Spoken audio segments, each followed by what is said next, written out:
Magandang araw kaibigan! Tuloy po kayo sa Felicidad's Channel.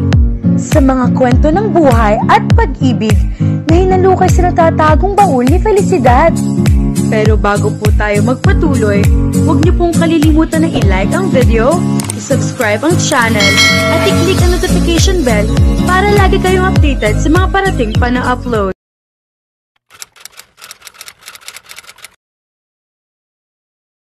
Sa isang cafe lounge bar, nagpunta si Richilda kasama si XP. It offered a wide selection of chocolate confections. Nagpumilit siyang doon na lang sila kumain sa halip na sa isang fine dining restaurant na malapit lang din sa opisina nila. Bukod kasi sa hindi naman talaga siya nagugutom, gusto niyang ambiyansa sa naturang lugar, ang chocolate fire. Malamlam ang ilaw roon at dominant ang kulay pula. Bagaman, hindi iyon masakit sa mga mata. May pumapailan lang na malamyos na musika sa ere. It was romantic. Ilang beses na rin siyang nakakain doon kasama si Mabel. She always loved sweets. That was why she loved the place. Taas ang dalawang kamay at mga paa niya sa sarap ng mga chocolate offerings na mga ito. Sigurado ka pang dito mo gustong kumain? Tanong ni XP pagkatapos siyang ipaghila ng upuan. Hindi naman talaga ako nagugutom. Ikaw, gusto mo bang lumipat? Umiling ito. Nope, okay na sa akin dito. I love fruits dipped in their specially prepared melted chocolate. Talaga? Yup, so okay na sa akin dito. Pagkatapos silang ibigay sa waiter ang order nila, ay natahimik siya. Wala siyang maisip na sabihin dito. Tahimik lang din ito habang panaka-naka sumusulyap sa kanya. There was an awkward silence between them. Mabuti na lang at mabilis ang service doon, kaya wala pang 15 minutes ay nasa harap na nila ang order. Coffee and fruits dipped in chocolate. Halatang amuse sa tanong nito, sabay turo sa tasa ng kape niya. Masarap naman eh. Try nyo boss. Nakangiting sabi niya. Sumikdong kanyang dibdib nang umiti ito. Bihira lang kasi niyang makita na kangiti ito sa loob ng opisina. He was always full of authority.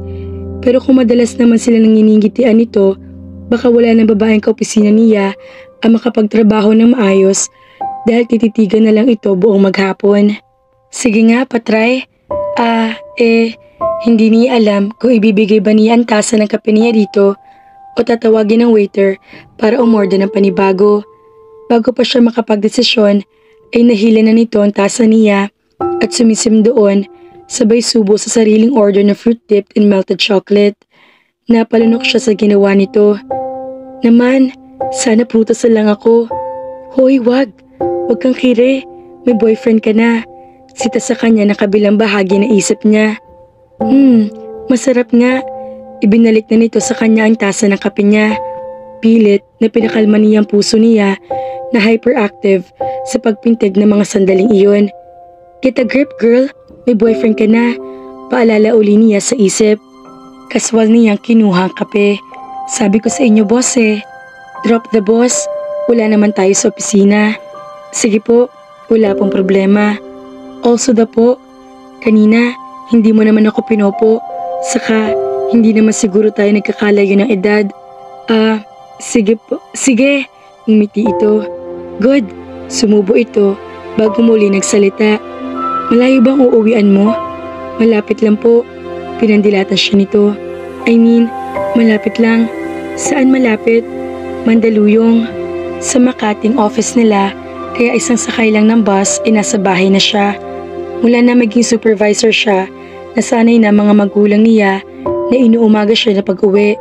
Pero kailangan tumawag siya sa bahay bago umuwi para alam ng mga ito kung nasaan na siya. Tinatansya ng mga ito ang tagal ng biyahe niya. Nag-iisang anak siya kaya ganoon ka-protective ang mga ito. Hindi sila masasabing mayaman, pero hindi rin masasabi naghihikaos. Government employee ang kanyang ama at school principal naman ang kanyang ina. Buti naman, sumabay ka na sa akin pagkatapos natin mag-sync. It was more of a command than a suggestion. Naku, wag na. Baka out of the way, mapalayo pa kayo. Magtataksi na lang ako. At saka sanay ako umuwi ng ganitong oras. Tanggi niya, sumeryoso ito. Delikado para sa isang babae ang nagbabiyahe ng ganitong oras.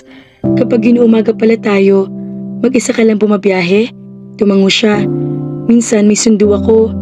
Dapat, araw-araw kang sinusundo ng boyfriend mo. Hindi ba siya nag-aalala para sa'yo? Natigil siya sa akmang pag-inom ng kape. Bakit parang galit ito? Gusto naman niya akong sunduin araw-araw. Ako lang ang tumatanggi dahil maagang pasok niya kinabukasan.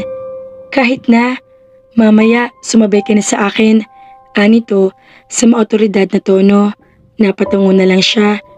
Kinakabahan si Richilda habang binabagtas ang daan papuntang Glorieta.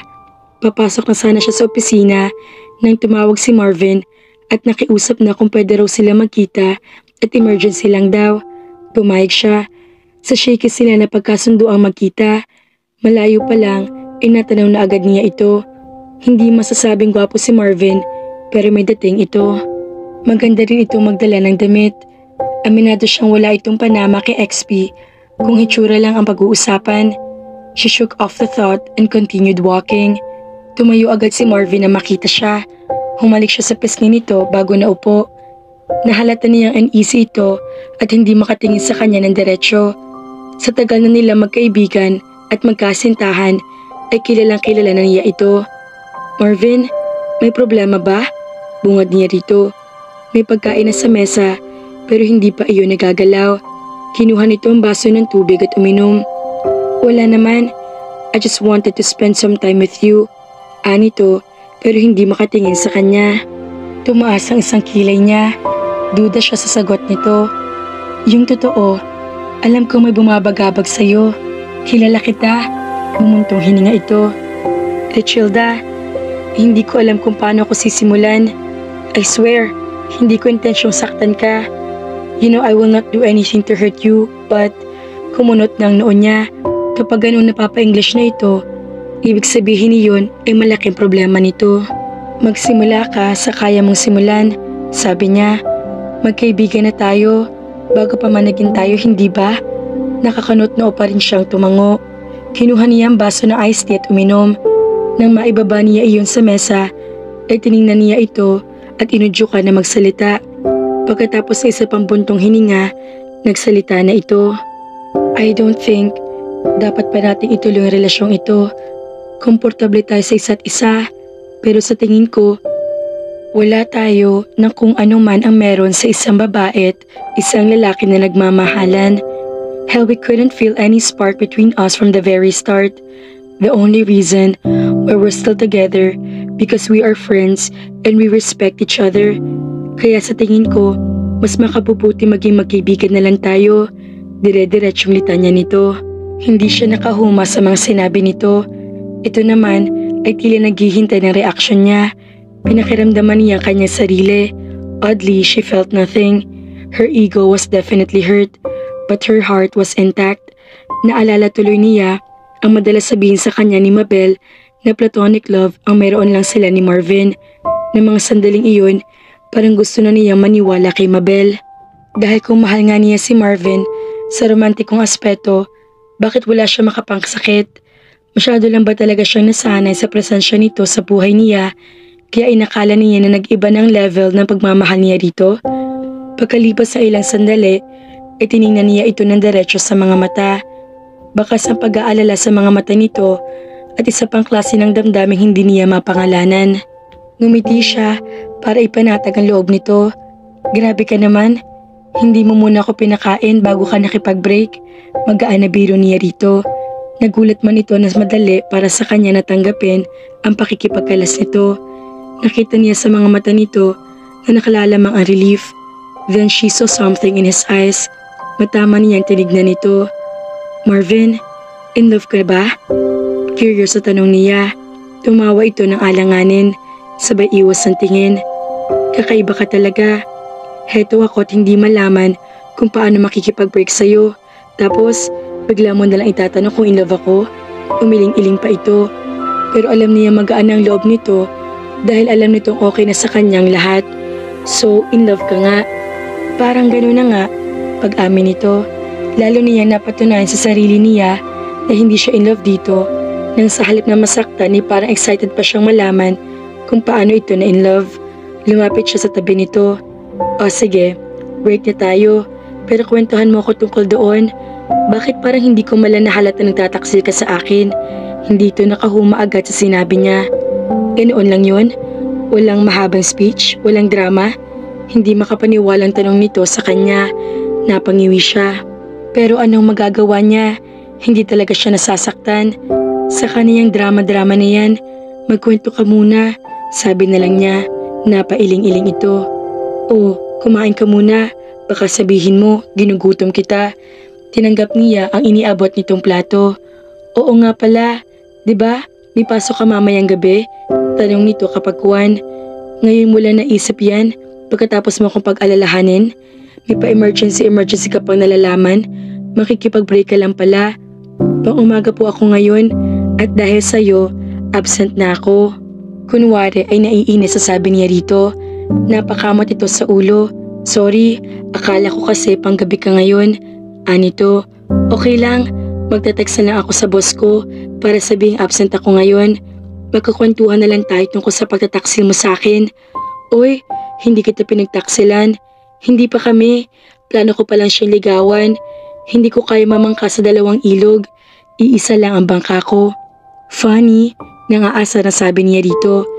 Alam naman niya na mabait at matino ito. Hindi nito gugustuhin maging unfair sa kanya. She was grateful for that. Maya-maya, ay kinuha niya ang cellphone at nag-text kay XP.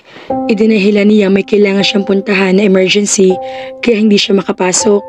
Mabilis na nag-reply ito. Okay, take care. Nakangiti tinago na niya ang aparato. Nang tingnan niya si Marvin, nakita niyang pangiti-ngiti pa ito habang nagte-text. Marvin, oh, paano mo malalaman kung na-in-love ka? I don't know. Ikaw lang makakapagsabi kung in love ka o hindi. Mararamdaman mo na lang iyon. Ginugol nila ang buong maghapon sa pamamasyal at pagkukwentuhan. Parang wala nagbago sa kanila. Masaya sila nagkulitan gaya ng dati. Tinanong niya ito tungkol sa babaeng gusto nitong ligawan. Gayon na sinagot nito ang bawat tanong niya. Mukhang malala ang tama nito sa babae. She could see that he was happy. Mabuti na lang mga kafelisidad at napatunayan ni Marvin at Richilda na platonic love lang ang meron sa kanila. Mukhang may pag-asa para kay Boss XP. Kaya naman, abangan!